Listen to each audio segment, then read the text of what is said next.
What up, dudes, and welcome back to the Yo Video Games Podcast Side Quest, where we take a subject that maybe didn't have enough time to cover in a full episode, or a question asked to us by you guys, and we answer it here. So So, this one's all about the Prince Albert. S- I'm afraid to ask. Does Prince it Albert is a involve? dick piercing, I was gonna just say, does right this there at the involve? tip. Okay, I thought this was gonna involve poo somehow. And everybody out there they know the first time they've seen a dick piercing. My first time was a friend of mine in high school got a dick ladder. Just would not stop showing people his dick. Cock ladder is 5 or more piercings going up the shaft of the penis that ends in a Prince Albert. It I'll is bet he's. terrifying. I'll bet he's super successful. It's you know what, actually he's doing pretty good in life. Yeah, a man who can take that kind of pain, I imagine, he's built for success. But I'll tell you what, it shocked me to my core, and that is why I'm doing as awful as I am. Speaking of things doing awful, it's been a bad week Blizzard. for Blizzard. It's Blizzard Been a has bad gotten the month. proverbial cock ladder shown to them by China. China, Um, yeah. So so brief overview in as layman's terms as I possibly can, because I'm not a legal expert on any of this. Basically, a licensing agreement between Blizzard and a Chinese company, NetEase. NetEase, failed, and it's been failing for like a year, or it failed really for a year Yeah. ago. But then now it's recently turned ugly, and Blizzard basically lost all access to the Chinese market, and Chinese players, or at least for right now, have lost all access to any Blizzard title. Some of them are getting refunds. Some of them are using VPNs to still access, but it's all one big mess. And so basically, what this comes down to is if you're a major American company, you have to get an established Chinese corporation to be your partner in China Yeah. to get licensing rights to then release to the Chinese market. That can be sort of shitty because essentially you're cornered and they can put whatever terms they want on you, and you don't really have a choice because they're they're going to take you to a corner and fuck you. Like, they're just going to take everything they can from you. So you come with all of the product or all of the ideas or the stuff that the Chinese consumer wants, and this company, who essentially does nothing but have a couple of people in Chinese government that can approve with regulations your various licenses, that's all they bring to it. You do all the work, they take 70% of the profit.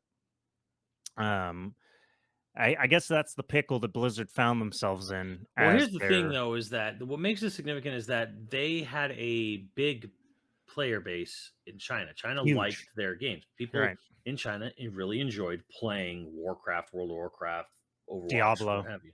Yeah. So, um, this was kind of I don't want to say apocalyptic, but this is bad for them. But it was funny because Blizzard handled it kind of terribly. Yeah. Because they basically were like, oh, the partnership went south.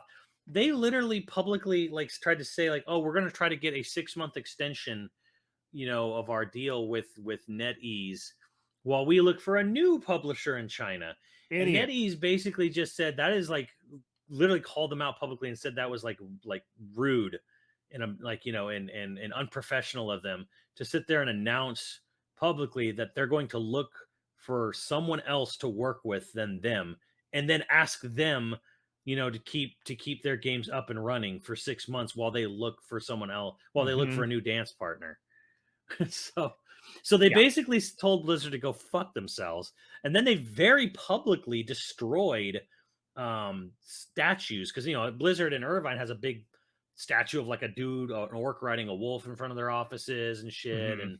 And they had a really fucking ironic statement about workplace shit that went south. Anyways, but they had a big old fucking statue of like an axe or a hammer or something at NetEase, and they very publicly destroyed their fucking statue in front of their offices for Blizzard shit. So they're basically just like, fuck you. Yeah, it got ugly. Like, the whole situation is I don't know how they're gonna solve this, because 'cause I'm not sure that they're gonna find another company that wants to work with them. Well, they also basically came out and like were like, we'll the problem was just kind of like they like Blizzard almost made it fucking public.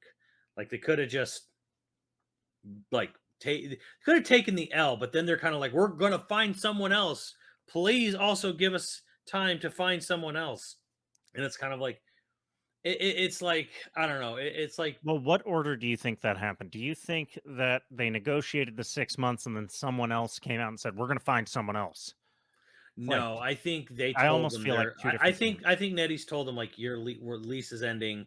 Well, the Chinese government's been tightening their grip a lot on gaming, a Right, lot, yeah. and they basically probably were told like you're not going to be able to. They probably got some forewarning like this is it, like this is the end. I think Blizzard didn't take it seriously. I think they probably thought, oh yeah, whatever. Like we're Blizzard. People love us. They're not going to let us go. They probably just Well, thought like they'd be able to just go on without it'll work in itself the out. American market, uh, if you're making enough money, you can outrun any trouble. Yes. Essentially, like startups like Uber, they'll basically they try to out earn the problems they will face regulatorily. That doesn't Yeah. work in China. Having a single party rule, they don't give up power for anything. Yeah.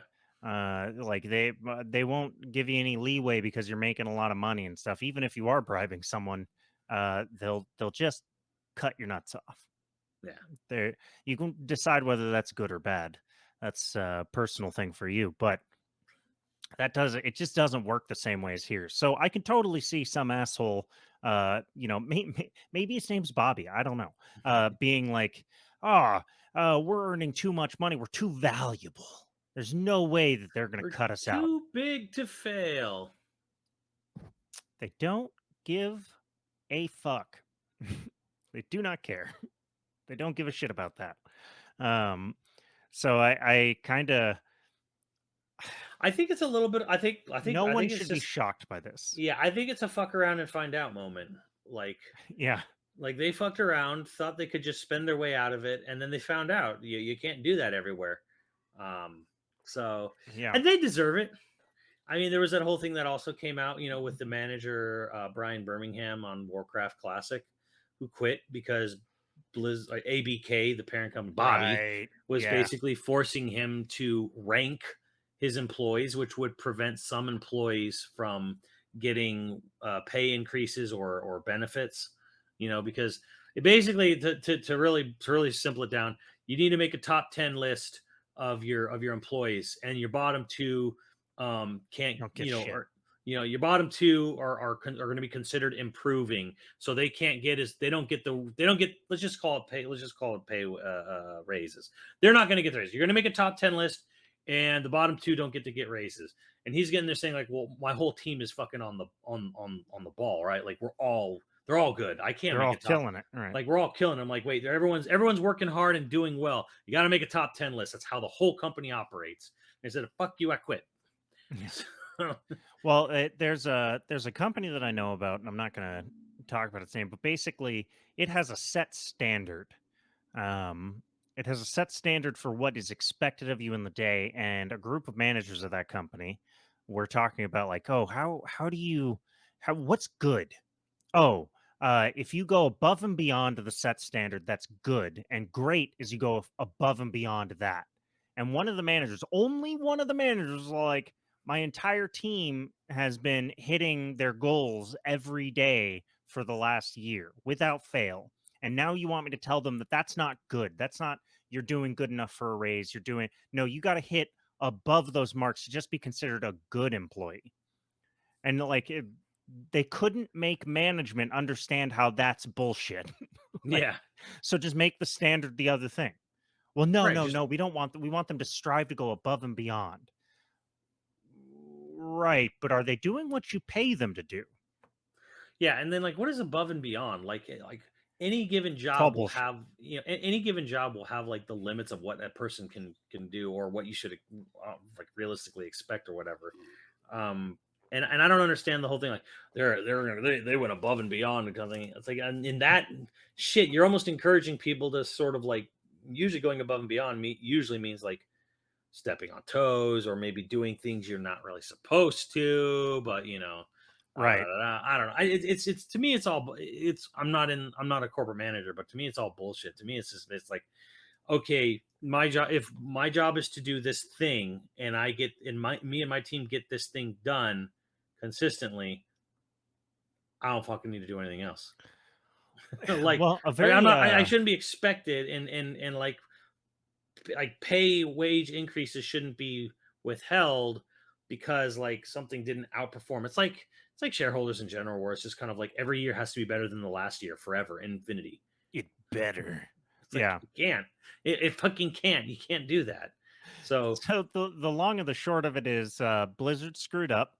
Uh again, they got I'm glad. spanked real hard by I'm glad all that, all that, as someone put it, like the poorly aged things tweeted out, like, all that dick sucking really paid off, when they banned that player for the Hong Kong protest support, right. and shit like that. Like, all this shit really paid off for you, Well, didn't it, Blizzard? the thing is, Blizzard's been having a whole lot of comeuppance in the last couple of years, and no one's mad about it. This isn't to say that the system of being able to sell things, the access to the market in China, isn't messed up. It is. It's not like NetEase is necessarily the absolute good guy, but in this instance, kind of rooting for him because they spanked Blizzard, and Yeah, Blizzard well, it's like deserved it. you can't just buy your way out of everything. Yeah, and you can't bully someone for, just because you have a product that people want. Like there's here, if your product is desired, you have the money, you can bully probably any company that you're dealing with. Yeah, But I think something that Microsoft learned the hard way with Japanese companies, and Blizzard is learning the hard way with the Chinese market, is not everywhere is here. yeah. It's just not the same. Not to say that any one system is better. There's drawbacks of what's Oh going yeah, on everywhere else, huge but drawbacks to this. but it is kind of nice to see the find out phase hitting so many places, so many all at once. Yeah, I mean, if anyone deserved it. Fucking Bobby. But that is our side quest. I've been seeing a lot of like Twitter going around, and no one seems to have just a simple explanation of what had happened there. Um, and so the long of the short of it is, Blizzard rightfully got punted. Yeah. They screwed up. They got punted. Blizzard's contract ran out. They didn't pay any attention to it. They tried to make the sort of spat public, and basically they said no. Yeah, Yeah. bully got spanked. Yeah. That's what happened. All right, guys. We'll catch you next week. Later, dudes.